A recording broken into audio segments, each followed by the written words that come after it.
Il existe un combat silencieux, un combat que personne ne voit, mais que beaucoup vivent chaque jour, dans nos pensées, dans notre cœur. Une voix accuse, une autre voix appelle. L'une écrase, l'autre relève.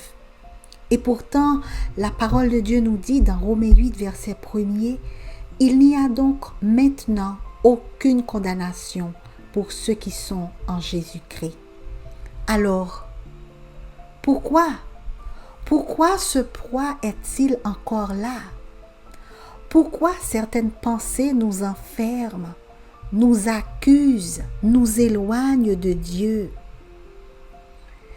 C'est parce que toutes les voix que tu entends ne viennent pas de Dieu. La condamnation ne vient pas de Dieu. Elle a une origine bien précise. Dans Apocalypse 12, verset 10, il est écrit que Satan est l'accusateur des frères, celui qui accuse jour et nuit. La voix de la condamnation accuse sans jamais restaurer. Elle te rappelle ton passé, mais ne te donne aucun avenir. Elle murmure à tes oreilles, tu es coupable, tu ne changeras jamais. Dieu est fatigué de toi. Et cette voix, la voix de la condamnation, elle t'enferme dans la honte, elle t'éloigne de Dieu, elle te fait croire que tu dois te cacher. Tu n'as droit à rien. Mais Dieu ne fonctionne pas ainsi. Car à l'opposé de la condamnation, il y a la voix de la conviction. Dans Jean 16, verset 8, Jésus dit, « Quand le Saint-Esprit viendra, il convaincra le monde en ce qui concerne le péché, la justice et le jugement. » Le Saint-Esprit, sa voix, ne te condamne pas. Le Saint-Esprit convainc. Et la différence entre les deux est très profonde et très grande. Parce que la conviction, elle est douce, mais claire. Elle ne nie pas ton erreur.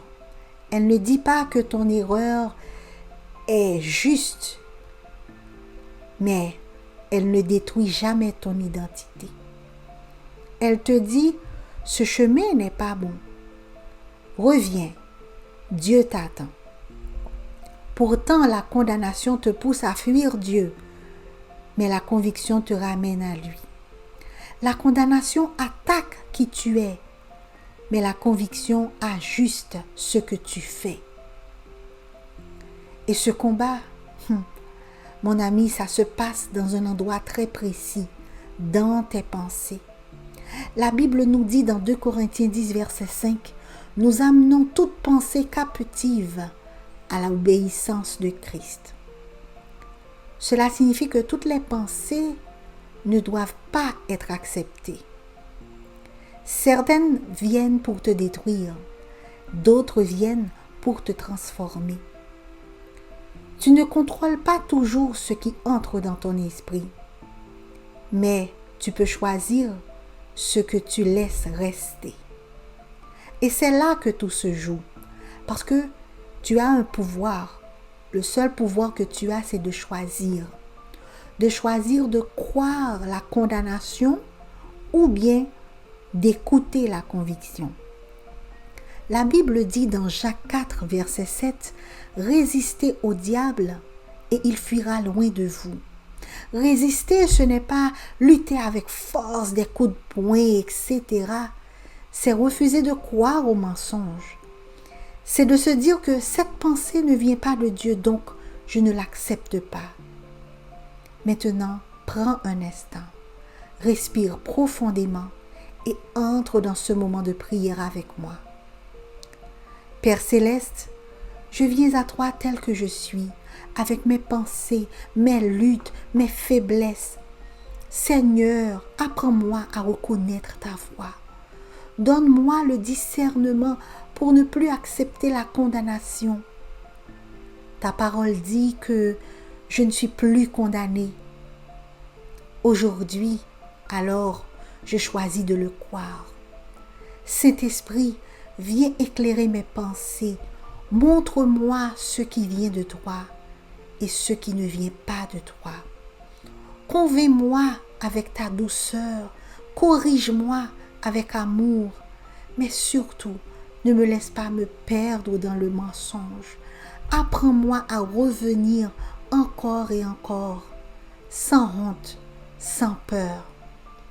Je refuse aujourd'hui toutes les paroles de condamnation. Je rejette les mensonges qui m'éloignent de Dieu et je choisis la vérité. Je choisis la grâce. Je choisis la vie au nom de Jésus. Amen. Souviens-toi, mon ami, Dieu ne te condamne pas. Il t'appelle. Et chaque pensée que tu choisis te rapproche ou t'éloigne de lui. Aujourd'hui, c'est à toi de choisir. Choisis la voie qui te ramène à la vie. Amen.